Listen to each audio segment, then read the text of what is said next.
Ma vie est si remplie de hauts et de bas. Je ne comprends pas pourquoi tant de frustration dans ma vie. Le problème n'est pas la prière. La prière ne résout pas les problèmes. Bienvenue sur SimTV. Si ce message touche ton cœur, n'hésite pas à liker, commenter et partager. Chaque interaction contribue à répandre la parole et changer des vies. Ne reste pas spectateur, deviens acteur de cette belle mission. Merci et continuons ensemble. Nous devons faire attention quand nous ouvrons la Bible chez nous à la maison. Je ne parle même pas à l'église, chez vous à la maison, vous et Dieu. Et ici, je fais ma méditation le matin. Je suis un chrétien, je veux avoir la victoire dans ma vie. Je ne sais pas pourquoi ma vie est si remplie de hauts et de bas. Je ne comprends pas pourquoi tant de frustration dans ma vie. Le problème n'est pas la prière. La prière ne résout pas les problèmes. Pourquoi? Quand votre vie naturelle ne va pas, quand votre voiture, vous la démarrez le matin, ça ne démarre pas. 3 ou 4 fois, vous arrêtez, vous ouvrez le capot. Si vous n'êtes pas mécanicien, au moins vous savez, vous vérifiez s'il y a de l'eau. S'il y a l'essence, au moins le minimum que vous pouvez faire. Vous ne pouvez pas continuer à tourner votre voiture, vous allez griller tout. Si votre vie spirituelle ne va pas, arrêtez-vous. Ne demandez pas qu'on prie pour vous, non. Si vous avez une indigestion, vous mangez, vous ne digérez pas, vous ne mangez, vous ne digérez pas, vous vous asseyez devant le médecin et le médecin va diagnostiquer le problème que vous avez. Ne continuez pas à manger. Si votre vie spirituelle ne va pas, si vous n'avez pas la victoire sur le péché, vous n'avez pas la victoire dans vos affaires, vous n'avez pas la victoire dans la famille, si vous êtes chrétien, allez au livre des livres, cherchez à savoir, celui qui a créé la famille, qu'est-ce qu'il dit de la famille? Celui qui a créé l'homme, qu'est-ce qu'il dit de l'homme? N'allez pas ailleurs. Si vous achetez un téléviseur et que le téléviseur tombe en panne, vous partez chez le vendeur de voitures? Non, vous allez chez le vendeur de téléviseurs. Je ne sais pas pourquoi les gens ne sont pas logiques.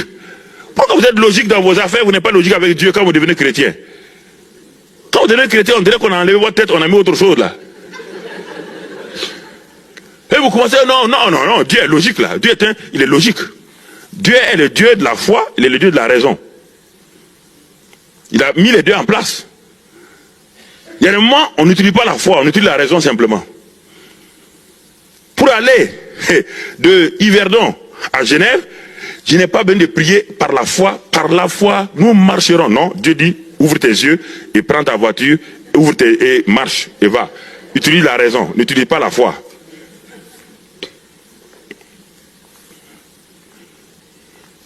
Vous savez, je vous parle de cœur à cœur. Ce n'est pas un enseignement, je vous parle de cœur à cœur. Le cœur à cœur, c'est une révélation des choses que les gens ne connaissent pas. Ce n'est pas un enseignement comme cela. Je vous parle de cœur à cœur. Nous sommes des frères, des sœurs. Je m'assois avec vous, je vous partage ce qu'il y a. Simplement. Alors je suis dans mon étude, je suis troublé. Je ne sais pas comment faire. Et je prends ce texte-là un matin, je le médite. Je suis dans ma chambre. Maintenant, vous êtes en train de m'observer dans ma chambre. Vous êtes là, dans les stades, dans les gradins, et vous observez Mamadou Karambira en train d'étudier dans sa chambre. Ce que je vais faire ce matin, et regardez-moi comment j'étudie. J'ouvre la Bible, et je suis là, je suis embêté, j'arrive. Et puis, je lis ici, verset 1, après la mort de Moïse, serviteur de l'Éternel. Dieu me dit, ne bouge pas, reste là tranquille. Relis encore, je relis. Il dit, mais qu'est-ce que tu vois? Il dit, Seigneur, je vois après la mort de Moïse. Il dit, mais qu'est-ce que cela veut dire pour toi? Tu n'as jamais connu Moïse physique. Alors, si tu n'as jamais connu le Moïse physique, et que tu as un livre qui parle de la mort de Moïse, qu'est-ce que ça veut dire pour toi maintenant? Aujourd'hui, là, qu'est-ce que ça veut dire? Puisque tu n'as jamais connu Moïse, et tu ne le connaîtras jamais, si ce n'est pas au ciel. Alors maintenant, tu as un livre, on te parle après la mort de Moïse. Et toi, tu as un problème. On te dit après la mort de Moïse. Alors là, je me cale dans ma chaise, je pose la Bible, je ferme les yeux et dis, Seigneur, que veux-tu me dire? Je ne continue pas. Je ne suis pas en train de faire ma lecture un devoir. Je suis en train de chercher à écouter la voix de Dieu aujourd'hui. je suis dans un temps de frustration, dans un temps où je n'ai pas la victoire, dans un temps où ça ne va pas dans ma vie. Et on me dit, après la mort de Moïse.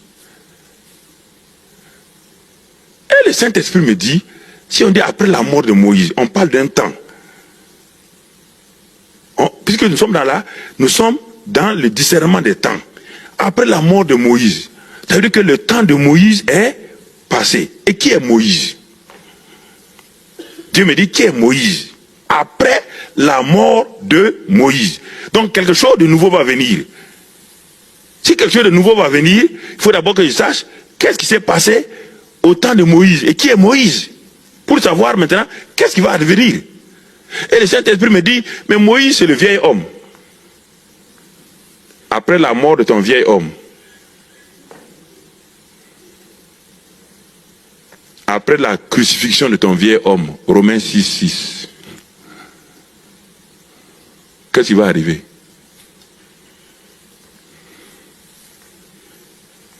Après la mort de Moïse, Moïse c'est le vieil homme. Ton vieil homme a été crucifié.